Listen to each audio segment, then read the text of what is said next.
बिस्मिल्लाहिर्रहमानिर्रहीम। अस्सलाम वालेकुम नादरीन, आप यूट्यूब चैनल देख रहे हैं। मैं इमरान खान हूँ। नादरीन, इस निज़ाम को इमरान खान साहब को गिराए हुए लगभग 4 साल हो गए और उन्हें जेल में डाले हुए 1000 दिन से ज़्यादा हो गए। इन 1000 दिनों में पाकिस्तान ने क्या हासिल किया या पाकिस्तान किस तरफ गया? हकीकत की नज़र से आप देखें तो पाकिस्तान को मिला क्या? इमरान खान के गिराने वालों को क्या मिला? जनरल बाजवा का तो बेड़ा ही गर्क हो गया। वो तो एक्सटेंशन के चक्कर में थे कि मैं और एक्सटेंशन ले लूँगा, मेरा ख़ानदान और अजीम हो जाएगा और ज़रा हमारी मौजें लग जाएंगी। तो जनरल बाजवा का तो बेड़ा गर्क हुआ, वो अपने टाइम पे रिटायर हो गए। और उसके बाद जो उनके साथ हुआ वो आपके सामने है। जनरल फैज़ हमीद के साथ हुआ वो भी आपके सामने है। बिलाखिर जनरल नदीम अंजुम को भी घर जाना पड़ा। आसिम मुनीर साहब को भी एक दिन जाना पड़ेगा। लेकिन इस बीच में हुआ क्या? इमरान खान को गिराने के बाद या उनको हटाने के बाद या 1000 दिन तक उन्हें जेल में रखकर इन्होंने हासिल क्या किया? फौज और अवाम के बीच में फासला बढ़ गया। यानी फौज के साथ पाकिस्तानी लोगों का एक रोमांस था और एक लोगों को यह लगता था कि मिलिट्री एस्टेब्लिशमेंट हमेशा से पाकिस्तान के लिए फैसले करती है।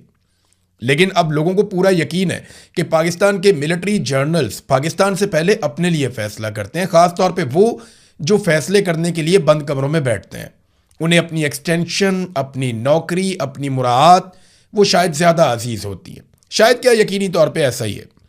फिर मुल्क में नफ़रत की एक लहर ने जन्म लिया। इस वक्त पाकिस्तान में जितनी नफ़रत फैल चुकी है कभी हमने नहीं देखी। यानी कत्लेआम हुआ बार बार। तहरीक लब्बैक के लोगों को कत्लेआम किया गया, पहले उन्हें बनाया गया फिर उन्हें मारा गया। इसी तरह पाकिस्तान तहरीक इंसाफ के लोगों का बार बार कत्लेआम किया गया। फिर 9 मई की आड़ के अंदर 1 लाख से ज़ायद घरों की चादर और चार दीवारी का तकद्दुस पामाल किया गया। ख़वातीन को सड़कों पे घसीटा गया, उनकी बेहुरमती की गई, बच्चों पे तशद्दुद किया गया, बेशुमार हज़ारों लोगों को गिरफ्तार करके जेलों में डाला गया। लोगों के माँ बाप मर गए, उन्हें जनाजे नहीं पढ़ने दिए गए। लोगों के रिश्तेदार मर गए, उन्हें जनाजों पे नहीं आने दिया गया। और ज़िद सिर्फ एक थी कि प्रेस कॉन्फ्रेंस करो। जिन लोगों ने प्रेस कॉन्फ्रेंस की उनके लिए सब ठीक हो गया और जिन्होंने इमरान खान को नहीं छोड़ा उनके पल्ले पाकिस्तान की एस्टेब्लिशमेंट ने कुछ नहीं छोड़ा। तो मुल्क में नफरत की एक लहर ने जन्म लिया और एक घुटन और मायूसी पूरे पाकिस्तान में फैल गई जो अब तक जारी है। सियासी इस्तेहकाम पाकिस्तान में ख्वाब बनकर रह गया। बार बार कोशिश की गई। DGISPR आया, उसने स्टेटमेंट दिया कि जिस दिन इमरान खान की हुकूमत गिरी और नई हुकूमत आई, डॉलर का रेट बेहतर हुआ है, पाकिस्तान की इकॉनमी, स्टॉक एक्सचेंज बेहतर हुई है। लेकिन वो एक स्टेटमेंट ही था। उसके बाद से लेकर अब तक हम लगातार गोते खा रहे हैं। पाकिस्तान की मईशत ज़मीन बोस हो गई। सरमायाकारी 50 साल की कम तरीन सतह पर चली गई। बेरोज़गारी और गुर्बत के रिकॉर्ड टूट गए। एक्सपोर्ट्स पाकिस्तान की लगातार कम हो गई और कौमी पैदावार में लगातार कमी होना शुरू हो गई। यानी कॉटन हम पैदा करते थे, आज पहले से कम पैदा करते हैं। बाकी इजनास भी पहले से कम पैदा करते हैं। हमारी कौमी पैदावार लगातार, चाहे वो प्रोडक्शन फैक्ट्रियों में हो रही है चाहे ज़राअत में हो रही है, वो कम हुई है, बड़ी नहीं है। इंसानी हकूक़ की बदतरीन पामालियाँ पाकिस्तान में की गई और आलमी सतह पर पाकिस्तान का तशख़्ख़ुस, उसे काफ़ी नुकसान पहुँचाया गया।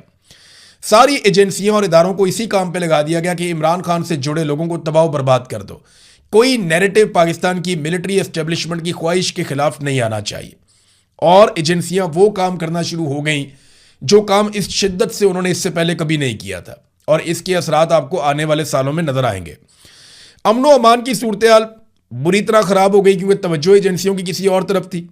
जमहूरी निज़ाम का बेड़ा गर्क कर दिया गया। पाकिस्तान में जमहूरियत नहीं है, ये पाकिस्तान का हर आदमी कहता है। बल्कि जो हुकूमत में मौजूद वज़रा हैं वो कहते हैं कि ये हाइब्रिड निज़ाम, एक दोगला निज़ाम है जिसमें जमहूरियत का अमल दखल नहीं है। ये दोगला निज़ाम है। पाकिस्तान में जर्नैल मुल्क को चला रहे हैं और हम सिर्फ स्टीयरिंग व्हील पे बैठे हुए आपको दिखाई दे रहे हैं। अपने मुंह से कहते हैं वो। तो हाइब्रिड निज़ाम के नाम पर सिविलियन इदारों का control Aahista Aahista military officers के पास जाना शुरू हो गया। और अब लगभग ज़्यादातर इंतज़ाम उनके पास है जिन लोगों को इन इदारों को चलाने का किसी किस्म का कोई तजर्बा नहीं है। सरमायाकार पाकिस्तान से भाग गए और ब्रेन ड्रेन लगातार हो रहा है। लोग अपना सरमाया पाकिस्तान से निकाल रहे हैं। हुंडी करके, किसी भी तरीके से मनी लॉन्ड्रिंग करके लोग पाकिस्तान से बाहर पैसा लेकर जा रहे हैं। यूरोप में बहुत पैसा गया है, बरतानिया में बहुत पैसा गया है, लोग मिडल ईस्ट के अंदर बहुत पैसा निकाल कर ले गए हैं। मोहसिन नकवी ने खुद कहा कि $100 अरब पाकिस्तान से बाहर सिर्फ इन 3-4 सालों में चला गया। ये मोहसिन नकवी ने अपने मुंह से बताया। असल फिगर इससे भी ज़्यादा है। तो सरमायाकार भी पाकिस्तान से भाग गए, ब्रेन ड्रेन हो रहा है। जो पढ़े लिखे लोग हैं, डॉक्टर्स बहुत बड़ी तादाद में चले गए, इंजीनियर्स बहुत बड़ी तादाद में चले गए, कारोबारी लोग, आईटी एक्सपर्ट्स जो हुनरमंद हैं वो पाकिस्तान छोड़ छोड़कर बाहर जा रहे हैं। लगभग पाकिस्तान ने 40,000 अरब का कर्जा लिया इन 4 सालों में। 40,000 अरब का, इतना कर्जा पाकिस्तान जब से बना तब से लेकर अब तक लिया था। तो कर्जा लेने का भी पाकिस्तान ने सारा रिकॉर्ड तोड़ दिया। पाकिस्तान की मिलिट्री एस्टेब्लिशमेंट ने गुज़िश्ता 4 सालों में सब कुछ करके देख लिया। हुकूमत गिरा दी, अपनी हुकूमत बना ली, पूरा इलेक्शन चोरी कर लिया, ना इंसाफियों के रिकॉर्ड कायम कर दिए, अदलिया और मीडिया और पार्लियामान को यरगमाल बना लिया, मगर मुल्क एक कदम भी आगे नहीं चल पाया। इमरान खान पाकिस्तानियों की जिद बन गया है। ये बात पाकिस्तान की मिलिट्री एस्टेब्लिशमेंट को समझ जानी चाहिए। पाकिस्तानियों की ये जिद है, यानी एस्टेब्लिशमेंट की जिद है कि इमरान खान को आने नहीं देना, और अवाम की जिद है कि हम इमरान खान को लाकर दिखाएंगे। अब एस्टेब्लिशमेंट ने अपने ही मुल्क के लोगों से लड़ाई शुरू कर दी है। पाकिस्तान की मिलिट्री एस्टेब्लिशमेंट यानी पाकिस्तान के चंद जर्नैलों ने जो टॉप पर बैठे फैसले कर रहे हैं अपने मफाद के लिए, उन्होंने चंद सियासतदानों या खानदानों के साथ मिलकर यह जिद बना ली है कि हमने इमरान खान को नहीं आने देना, जबकि अवाम ने जिद बना ली है कि हम इमरान खान को लेकर आएंगे। अब जब तक ये मैच पड़ा रहेगा ना, तब तक पाकिस्तान आगे नहीं बढ़ता। यह है सादी सादी बात। अब आ जाए इमरान खान बाहर कैसे आएंगे। देखिए, एक बात तो बड़ी क्लियर है कि इमरान खान की फैमिली भी अब ये बात मानना शुरू हो गई है कि इमरान खान साहब की पार्टी इमरान खान साहब को बाहर निकालने के लिए किसी किस्म की कोई एक्टिविटी नहीं करने वाली। अभी ये एक स्टेटमेंट मैं आपको सुनाता हूं। उस्मा खानम इमरान खान की बहन है, वो एक स्पेस में बात कर रही थी। उन्होंने क्या कहा, जरा ये सुनिए।